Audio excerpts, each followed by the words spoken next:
What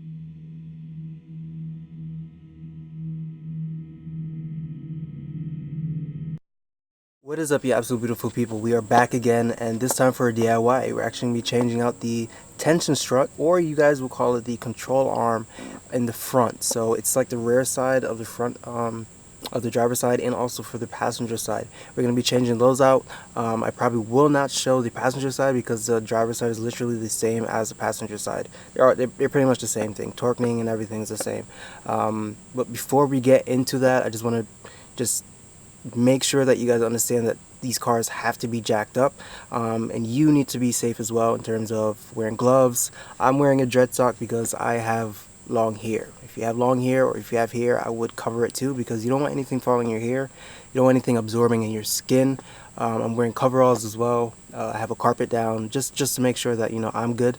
The car's good, it's jacked up. I have it on blocks. I don't have I wish I had one of those pneumatic jacks.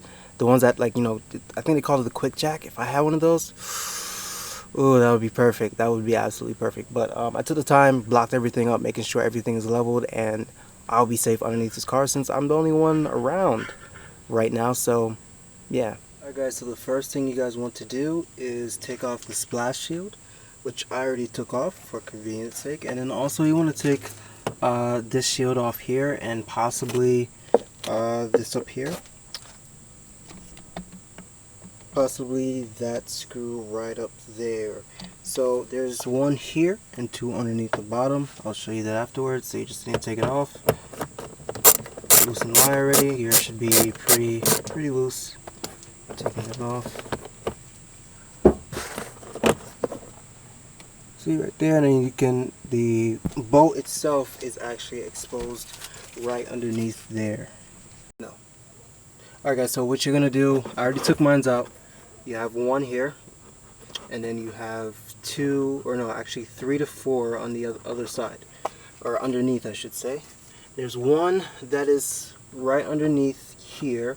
I'll show you better when I take it off. Just right underneath here. I just took off. So where you seen, where it was hooked up like this, that is the 8mm right there. And then over here you're gonna have an 8mm, a 8mm here. And then here is going to be the 10mm. Fits on with a nut. So this is that nut that fits onto the underside. It fits underneath like so. It is a. Alright guys, so the tension strut, aka the control arm, is right there. Now it's exposed after you take that shield off. So that bolt that you see, the little rusty bolt right there, that's what you're gonna need to take off. It is an 18mm on the bolt, and also the nut as well. It's going to be there on pretty tight. This control arm is crap, so I might actually have some issues taking it off. So now I'm going to spray some Aero Crow right on there, loosen that bad boy up.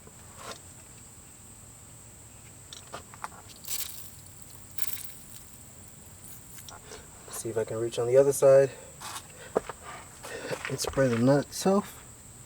Alright guys, so I had the most trouble with this one. So what happened is I used a torque wrench, held it down in place so it doesn't move, and I'm using this right here to take it off. Man, this is no fun at all.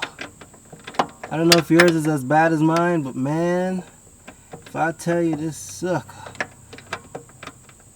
sucker right here is a piece of work, man. Oh my gosh. Oh my gosh. We are the children of the... There we go. Wow, that was a piece of work. I'm gonna take this off. And since we loosened the nut, we're gonna have to use something to knock this bolt out. But since we loosened this, so much better. So I used pretty much a breaker bar, and it is a 15/16 to take it off, or if you only have millimeters, I'm pretty sure it's a 24mm in order to grab onto that pretty good. So taking this off, taking my time, spin that around. Now you have to be careful because you don't want this boost to be twisted as well. Something you want to, keep an eye out as well. So this is the nut we were taking off right at the bottom there. Alright guys, so I was able to get the tension strut off, and it was a pain in my neck. So this piece here, which is pretty much the end of the tension strut, you had a nut. It's like a lock nut. It goes right underneath, and I took that off. But this thing here was just a pain. I had to literally beat the piss out of this thing just to get this thing off. So going back to here, you can see already my issue. You see that? Now inside, I don't know if you can see it from here, but it's just cut. It's pretty much torn off. So I wouldn't be surprised that, let's say 20 to 50 miles, this thing probably would have fell and broke off. And that would probably be my neck, because I'll probably be dead. Just dead in the street, lying down, dead because of this. Dead. Anyways, I just want to do a comparison. You can see the new tension strut that I have. The thing, I can't not make that move, and I am trying to make that thing move. It's not going anywhere. This thing here, lightly, it's bad. One of the ways you can detect this, if you are stopping, this is what happened to me. If you are stopping and you feel like the car is just jumping just a little bit, like a little jitter, this could be your issue. If you're taking off, you're trying to take off your wheel, you're trying to tighten your wheel, and you hear and the wheel kind of jolts up a bit, this is most likely, yes, this is the issue. Because, alright guys, so really quickly, I just wanted to touch base on the hardware itself. So you have these for the tension strut. They can either be the M12 8.8 or the M12 10.9. They both replace the old bolts that were in there, and nuts as well. The nuts itself is different. I'm talking about the bolts mainly. The M12 8.8 uses 68 Newton meters, which equals 50 foot-pounds, and you have to add a 90-degree turn to it. The M12 10.9 has the 100 Newton meters, which is 74 foot-pounds, plus adding the 90-degree turn. I just want to let you guys know about that. I did get everything from Fcp Euro. No, they are not sponsoring this, but I just want to give them a shout out because other parts stores became unavailable that I usually go to. So these are great. So I'm going to put these in right now. Alright guys, so I'm going to put the bolt in. I just put this here in place, like I said before, just to hold it in there. And as before, everything goes back on in reverse. So what I did here, let's just put this in like this. Make sure it lines up with the hole, and it doesn't line up with the hole.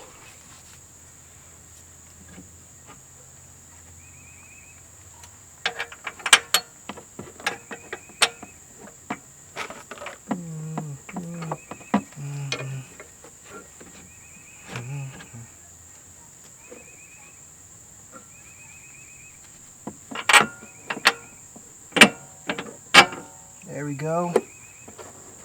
All nice and easy. It goes into the other side. There we go, nice. And you do not want to tighten it up right now. You just want it to be able to move. Alright guys, so I am going to be in your way. Just gonna turn the wheel just a tad. Let that fit inside there. Look at that, nice.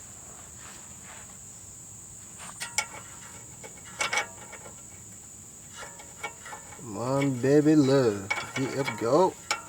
Get up in there, baby love. Like that. Make sure this thing is in there good. There we go. That's up in there. Nice. I like that. Okay, so when you're tightening this bolt, the steering knuckle might move on you. So what you need to get, a T30. Get a T30. You probably won't be able to see this, but it's a T30 Torx. So what you need to do is you put your, well, I have 15/16, or you use your 24 millimeter. Put it on the nut itself. Yep. put this in place, make sure that the ratchet itself is in the off position, because you're supposed to go opposite, and you just tighten it like so. So when you tighten this, you should be able to torque this bad boy down properly without anything moving. I'm just hand tightening it down now.